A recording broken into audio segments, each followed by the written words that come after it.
New intro. So much love and appreciation to those of you who have been with me for the 2 year period plus that I've been doing this. Thank you for showing your love and support to the channel. And to anybody else who is brand new to the platform and you would like to support the channel, also you can do it by way of Patreon, Anchor, the clothing store, and also the shoe shop that is listed in the comment description below. And again, thank you to any and all of you guys who have been here to support this channel during the 2+ year period. I wouldn't be able to do what I do every single day without you.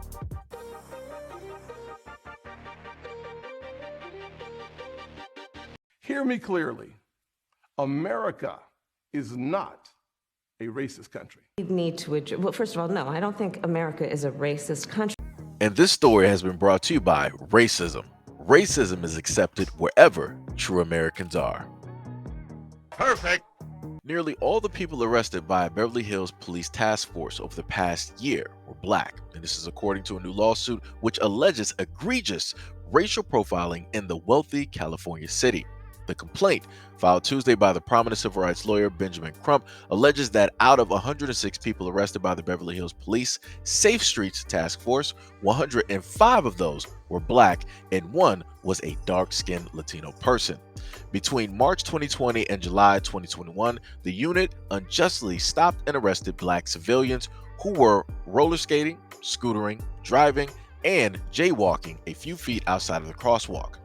The unit, also known as the Rodeo Drive Task Force, was set up last year in the response to a significant increase in calls for service in our business community. That is according to the city, which is one of the richest municipalities in the United States with less than 2% black people.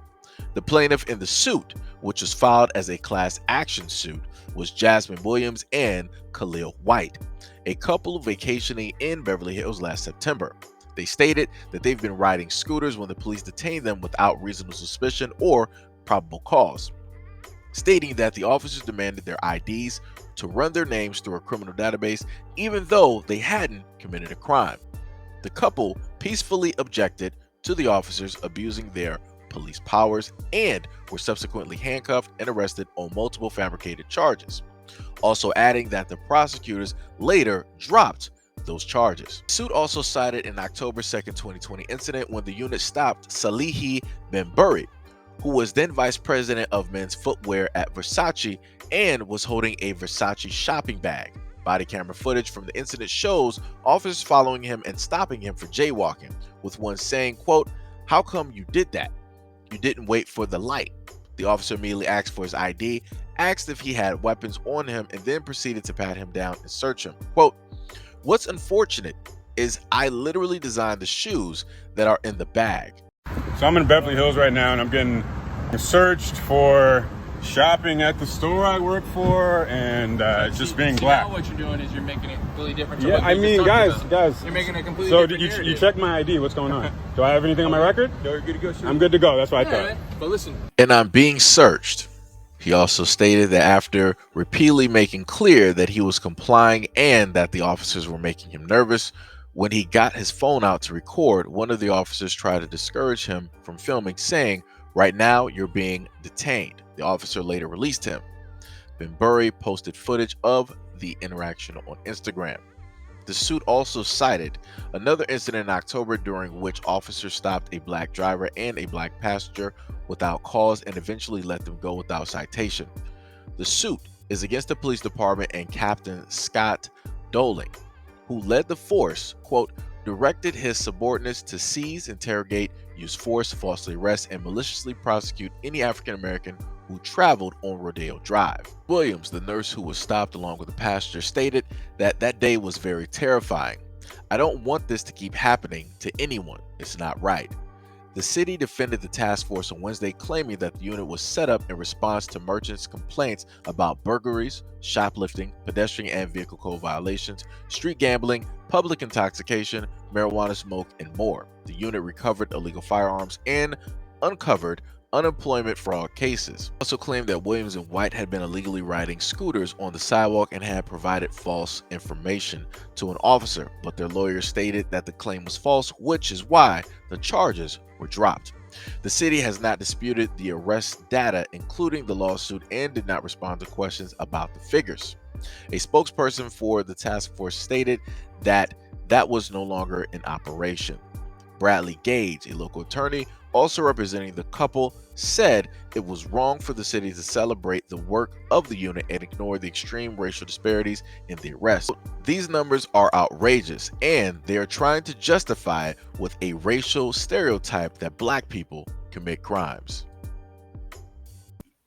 All right, so I'm just gonna be honest here again.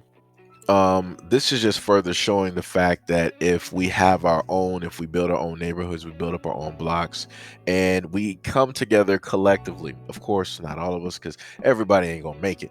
But for those who are like-minded on the same wavelength, who are all on the same page, if we come together and pull our money together, we can pretty much have our own Rodeo Drive. Because let's be real, black people make fashion. Black people make everything catchy, right? Whatever black people do, whatever black people want to wear, other people want to mimic it. They want to wear it. They want to be a part of it. They want to share in all of, that thing. So it would be beneficial for black people to literally get together and decide that they're going to, like I said before, pull money together in order to get these things done. But the whole problem and the issue is actually, getting black people together and having them all on the same page. Because at the end of the day, one of the greatest enemies that black people have to face is themselves. So within that, that internal struggle, that internal battle, we have to face that. Then an outward battle of dealing with the crab in the barrel, which is other black people wanting to pull down other black people not wanting other black people to do better than them, or seem better, or however you want to put that. So like I said, at the end of the day, black people, this should in a sense be a glaring neon sign to basically tell you, like, hey, we need to get ourselves together. Hey, we need to come together, or at least get some of our, family, some of our friends, and, buy up land, buy up blocks, buy up buildings, right? It doesn't take much to basically do a lot of these things with only a few black people. Some people want to try to make it seem like a daunting task when realistically it is not. If let's say, for all intents and purposes, if you got 200,000 black people, and all 200,000 black people all put up $1, that's not breaking nobody. You got $200,000, right? The same number of black people that you have all put up $1. You have $200,000.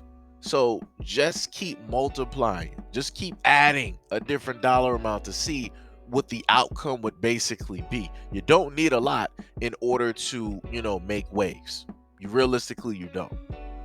But like I said, you got a lot of other black people out here that want to make it seem as though a task like this is a very daunting thing and it's just impossible, as if you realistically need 14 million black people to do this. No, you don't. You realistically you don't.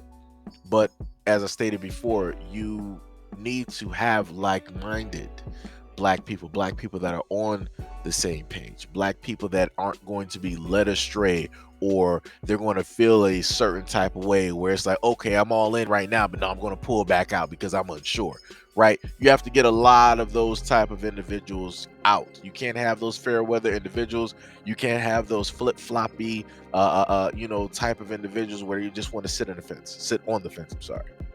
So like I said before, the police are doing what they're supposed to be doing. This is what they were made to do. They were made to first oversee the slaves on those plantations. Once that job basically was gone, they came up with a brand new job, was making them cops to oversee brand new lands, brand new neighborhoods, right? That's all it is. They moved from, one plot of land to another. And they were given a whole, set of rules, along with all types of armaments and weapons and different things of that nature. So like I said, The cops are always doing the job that they were put here to do. Realistically, we should never be shocked. We should never be shocked. But like I said, the main thing that we need to do as Black people is to come together, is to build, is to gather up money, and we need to make our own infrastructures. We need to put trade schools back into our communities.